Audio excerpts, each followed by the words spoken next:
রাজধানী, যেমন বোম্বেকে বলা হয় বাণিজ্যের রাজধানী, দিল্লিকে বলা হয় রাজনীতির রাজধানী, তেমনি বাংলাকে বলা হয় সংস্কৃতির রাজধানী। আজকে সেই বাংলায় কোন সংস্কৃতির মধ্যে আমরা জীবন যাপন করছি, সন্দেশখালী তার জ্বলন্ত প্রমাণ। একটা ঘটনা, সেই ঘটনাকে ধামাচাপা দেওয়ার কেন এত চেষ্টা? আমাদের প্রশ্নটা কিন্তু এই জায়গাটাই। আমরা এখানটা কোনো বোমা, গুলি, পিস্তল নিয়ে আসিনি। যেহেতু সন্দেশখালী ঘটনায় আমরা সবাই বিব্রত বোধ করছি, সন্দেশখালী ঘটনা নিয়ে সারা দেশ জুড়ে আলোচনা হচ্ছে, তাই বাংলার মানুষ হিসাবে, বাংলার জনপ্রতিনিধি হিসাবে আমাদেরও কৌতূহল, আমাদেরও জিজ্ঞাসা, কি হয়েছে সন্দেশখালীর মানুষের কাছে জানবার চেষ্টা করব। এটার মধ্যে কোনো অন্যায় আছে? এটার মধ্যে কোনো অপরাধ আছে? এখানকার পুলিশ বাহিনী, সরকার ড্রোন উড়িয়ে সব দেখছেন। এখানে কোনো বোমাবাজি করতে আসেনি। আমরা ভদ্রভাবে বলতে এসেছিলাম সন্দেশখালীতে প্রবেশ কেন আমাদের জন্য নিষিদ্ধ। হাইকোর্ট বলছে 144 ধারা উঠিয়ে দাও। তারপরে এখানকার পুলিশ শতপবিত্র হয়ে তৃণমূল নেত্রী মমতা ব্যানার্জির নির্দেশে এখানে বিভিন্ন জায়গায় 144 ধারা জারি করেছে। সেটাও তো পুলিশ বলতে পারে নাকি? পুলিশের তো উচিত যেখানে ব্যারিকেড করেছেন সেখানে মাইক রাখা, মাইক রেখে বলে দেওয়া যে এখানে 144 ধারা আপনারা এগোবেন না। আপনার তারও ব্যাখ্যা দিতে পারছেন না। আমাদের মিছিল যাতে আটকানো যায় তার জন্য আমাদের ঘরের মা বোন যারা আজকে পুলিশ বাহিনীতে আছে, আমরা তাদের জন্য গর্ববোধ করি। শুধু পশ্চিমবঙ্গেই পুলিশ বাহিনীতে মহিলা নেই, সারা ভারতবর্ষের সামরিক বাহিনীতেও আছে। আমরা চাই বাংলার শুধু নয়, ভারতবর্ষের মহিলারা এগিয়ে আসুক। কিন্তু আমাদের যখন প্রতিবাদ, সেই প্রতিবাদকে সামনে রেখে মহিলা পুলিশদের খাড়া করে দিয়ে আপনারা কি বার্তা দিতে চাইলেন? আপনাদের আরেকটা অন্যায় করলেন। কারণ আমরা সেই ব্যবস্থা করে আসিনি এখানটাই, আমরা এখানে তো প্রতিবাদ করতে এসেছি। সেখানে পুলিশ বাহিনীকে সামনে রেখে আমাদের প্রতিবাদকে আপনারা খর্ব করে দেওয়ার প্রথমে চেষ্টা করলেন। কোন পুরুষকে আমরা খুঁজে পেলাম না। এ তঞ্চকতা কেন? এই চালাকি কেন? কেন এখানকার পুলিশের অফিসাররা কথা বলতে পারছে না? আমি জিজ্ঞেস করছি এখানে অফিসারকে, সে অফিসার জবাব দিচ্ছে না। আমি জিজ্ঞেস করছি এখানে জবাব নিষেধ কেন, সে অফিসার বলতে পারছে না। শুধু বলছে এরপর যাওয়া যাবে না। কেন? তার কোনো ব্যাখ্যা নাই। 144 ধারা কোথা থেকে ইম্পোজ হয়েছে আমরা কেউ জানি না। আইনের বই দেখানো হলো যে 144 ধারা থাকলেও 4 থেকে 5 জন লোক যেতে পারে, তারও কোনো জবাব নেই আপনাদের কাছে। তাহলে আপনারা কারা?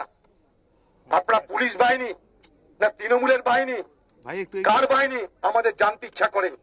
আপনাদের জন্য আমাদের লজ্জা হয়, আপনাদের জন্য আমাদের খারাপ লাগছে। কারণ আপনারা সবাই জানেন যে সন্দেশখালীর এই ঘটনা আইন বিরুদ্ধ এক নৃশংস ঘটনা। বাংলার ঘরের মা বোনেরা এখানে রাতের অন্ধকারে তৃণমূলের নেতাদের ডাকে নির্দেশে তাদের সন্তানের ভয়ে তার স্বামীকে ছেড়ে তার সন্তানকে বিছানায় ফেলে রেখে খুশি করতে যেতে হয় তৃণমূলের নেতাদেরকে।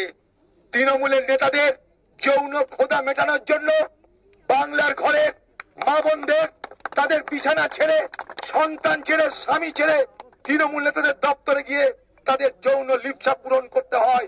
এ লজ্জা আমরা রাখবো কোথায়? বাংলার মুখ্যমন্ত্রী, আপনি একজন মহিলা হয়েও আপনার কোন রকম বিবেকের দংশন হচ্ছে না। মামাটি মানুষের নেত্রী হয়েও আপনার একবারে বিবেকের দংশন হচ্ছে না যে যাই একবার দেখে আসি যে সন্দেশখালীর মা বোনেরা কেন কাঁদছে, কেন প্রতিবাদ করছে। যারা সকাল থেকে রাত পর্যন্ত দুবেলা দুমুঠো খাবার জন্য সংগ্রাম করে প্রতিদিন মাথার ঘাম পায়ে ফেলে মেহনত করে, তারা হঠাৎ কেন রাস্তায় বেরিয়ে প্রতিবাদ করছে? একবার কি আপনার জানতে ইচ্ছা করলো না? বাংলার মুখ্যমন্ত্রী, আমাদের ঘরের মা বোনেরা তারা কি আজকে বাজারের আলু, পটল, বেগুন যা খুশি তাই করা যাবে? আজকে বাংলায় আপনি কি সংস্কৃতি চালু করছেন? আরো ভয়ঙ্কর খেলা খেলছেন আপনি। বাংলার মুখ্যমন্ত্রী আরেকটা ভয়ঙ্কর খেলা খেলছেন। আজকে সন্দেশখালীর উপরে এই ঘটনা ঘটার পরিপ্রেক্ষিতে সারা রাজ্য জুড়ে, সারা দেশ জুড়ে যে নিন্দার ঝড় বইছে, সেখান থেকে নিজেকে বাঁচানোর জন্য আপনি আশ্রয় নিচ্ছেন ধর্মীয় মেরুকরণের সাম্প্রদায়িক রাজনীতির। আপনি বোঝাতে চাইছেন আদিবাসীদের সঙ্গে শিডিউল কাস্টদের সঙ্গে মুসলমানদের মারামারি, এ মারামারি নাকি আগেও হয়েছে 7-8 বছর আগে।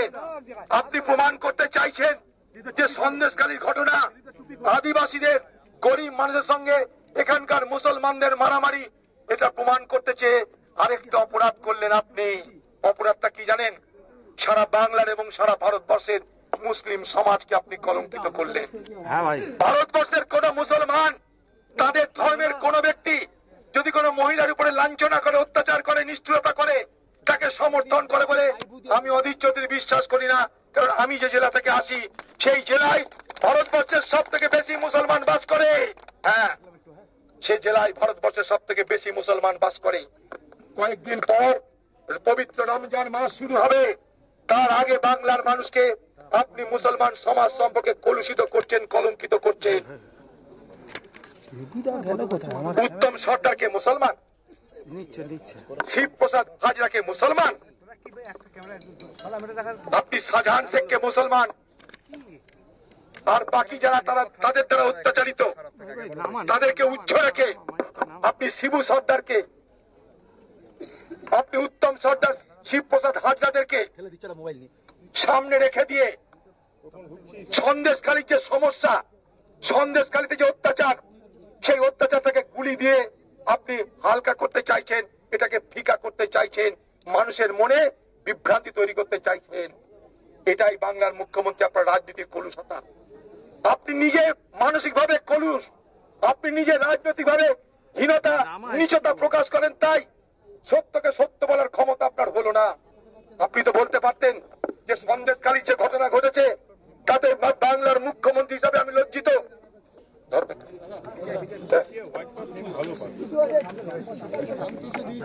আপনি তো বলতে পারতেন যে আপনি লজ্জিতা, বাংলার সন্দেশখালীর এই ঘটনায় বাংলাকে লজ্জিত হতে হয়েছে, আমি কড়া ব্যবস্থা নেব। আপনি তো বলতে পারতেন, তাতে আপনার সরকার পড়ে যেত না, তাতে লোকে আপনাকে অপমান করতো না, লোকে আপনাকে অভিযুক্ত করতো না।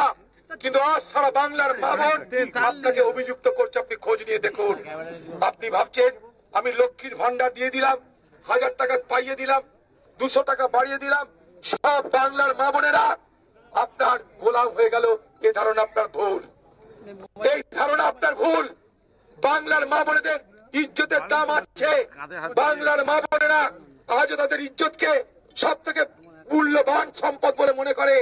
আপনি 1000 টাকা 1200 টাকার বিনিময়ে তাদের সেই ইজ্জতকে খরিদ করতে যাবেন না। খারাপ আছে নাকি?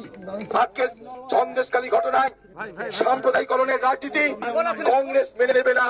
আমি এটা নিয়ে সারা পশ্চিমবঙ্গ জুড়ে প্রচার করব। আপনি বলছেন এখানে আরএসএস এর ঘাঁটি, আরএসএস এর ঘাঁটি হলে আপনি কি করে ভোটে